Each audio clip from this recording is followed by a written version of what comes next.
बहू का चक्कर। अरे अरे रुकिए, कुछ सोचने से पहले आपको बता दे कि बहू का चक्कर वो वाला चक्कर नहीं, यहाँ तो किसी और ही चक्कर की बात हो रही है। अरे अरे रिद्धि बहू, क्या हो गया? फिर चक्कर? हाँ सासू माँ, फिर चक्कर लग रहा है, पूरी दीवारें घूम रही है। Oh God, मैं तो गई बोलकर बहू तो छपाक से गिर जाती है। अरे रेंको पेंको जिनको कोई है, जल्दी आओ, बहू गिर पड़ी है फिर से। तभी सामने आ जाती है पड़ोसन।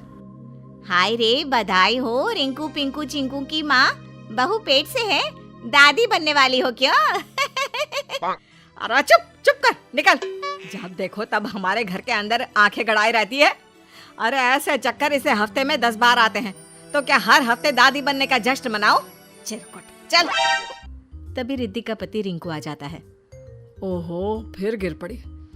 एक तो इसका ना समझ में नहीं आता, गिर गिर कर इसका शरीर कितना मजबूत हो गया, लेकिन फर्श बेचारी गिर गिर कर टूट रही है। फिर से सीमेंट का काम करवाना होगा। तभी रिद्धि को होश आ जाता है। शुक्र है होश आ गया। क्या कह रहे थे?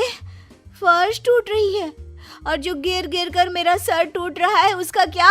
बढ़िया है। बहू उठकर खड़ी हो जाती है, लेकिन समस्या बहू के हर दिन चक्कर की वहीं फर्श पर ही गिरे रह जाती है।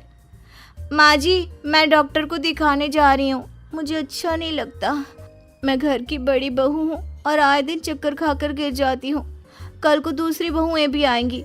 आप तो सह लेती हैं, लेकिन कोई और क्यों सहेगी? बहू दवा लेती है और ठीक हो जाती है। घर में सब नॉर्मल हो जाता है। फिर एक रोज, बेटा, तुम लोगों से एक बात कहनी थी। रिंकू की तो शादी हो गई, लेकिन अब पिंकू की उम्र भी हो रही है। पिंकू की शादी के लिए भी लड़के देखो। हाँ माँ, मैं समझ रहा हूँ। घर पर बहू एक और खाने वाले इतने, रसोई के काम में भी दिक्कत आती होगी। बोल, कैसी बहू ढूंढे छोटे के लिए?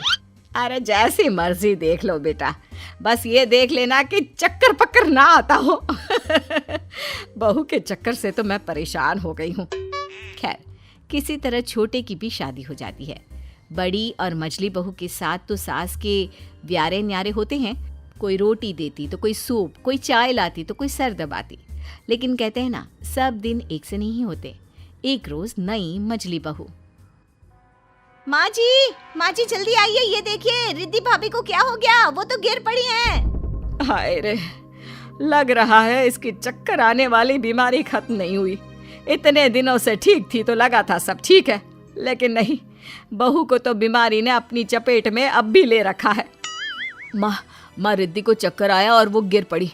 अब छोटी शीतल को क्या बोलूं मैं? अरे बोल दे कुछ नहीं, चूहा देखकर डर गई, मैं डॉक्टर को बुलाती हूँ। तभी छोटी बहू सास से पूछती है, सासू माँ वो रिद्धि भाभी को क्या हो गया? अचानक धम से गिर गई। अभी तो मैं सुबह का खाना बनाकर हटी हूँ, शाम की उनकी बारी थी, अब वो अचानक से बीमार हो गई। तभी छोटी बहू की माँ आती है। अरे क्या हो गया बड़ी बहू को? लगता है सास का प्रेशर है, बेचारी सह नहीं पा रही है। अरे क्या प्रेशर है? कोई प्रेशर नहीं है। वो तो बहू को बीमारी थी, हम लोगों को शादी से पहले बताया नहीं उसकी माँ ने। देखिए, आपकी बेटी को भी कोई बीमारी शिमारी हो ना तो बता दीजिए। वो क्या है ना, अब हिम्मत नहीं रही बहुओं के नखरे उठाने की।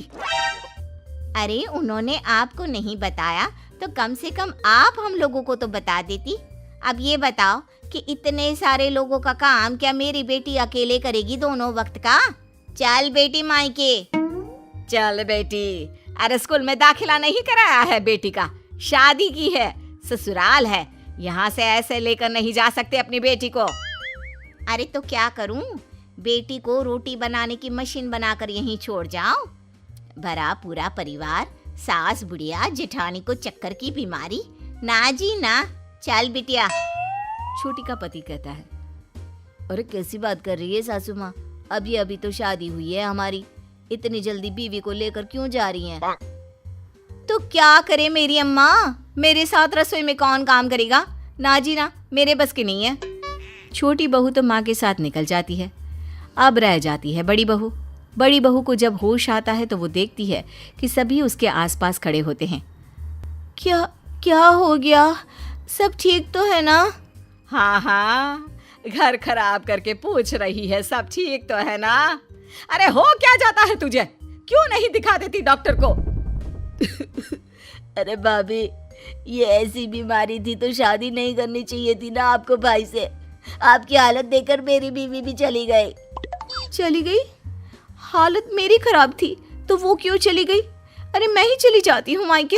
हाँ हाँ, तू जा जा, तू यही सही रहेगा। भाभी, आप आए दिन बेड पर रहेंगी, फिर वो कैसे घर का सारा काम अकेली करेगी? इसीलिए उसकी माँ उसे ले गई। ओह, ये बात है। मेरी बीमारी के कारण आप लोग परेशान हो ना। वैसे मैं अभी का खाना तो जल्द से बना देती हूँ, सुबह चली जाऊंगी मायके।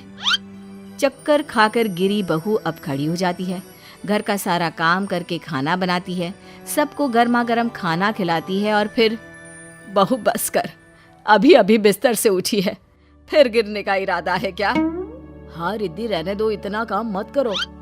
अरे नहीं नहीं, मैं नहीं तो कौन करेगा?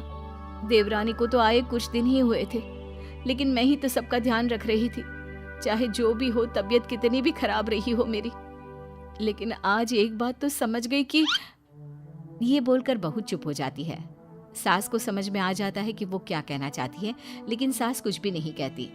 अगले रोज रिद्धि बहू अपना सामान पैक करके मायके के लिए निकल रही होती है कि सास कहती है, रुक जा रिद्धि, तू कहीं नहीं जाएगी, ये तेरा घर है। पर माँ, ये ऐसे ही बीमार पड़ी रहेंगी तो कौन इनकी सेवा करेगा? मेरी बीवी घर देखेगी या फिर भाभी को? नाना, इन्हें तो जाना ही होगा। अरे ठीक है ना, अगर परिवार की मुश्किलों में जो साथ नहीं खड़ा हो सकता, ऐसी बहू हम लोगों को नहीं चाहिए बेटा। तू एक काम कर, अपनी बीवी के साथ कहीं और शिफ्ट हो जा। मेरी रिद्धि बहू तो मेरे साथ ही रहेगी। सास के फैसले को देखकर रिद्धि खुश हो जाती है।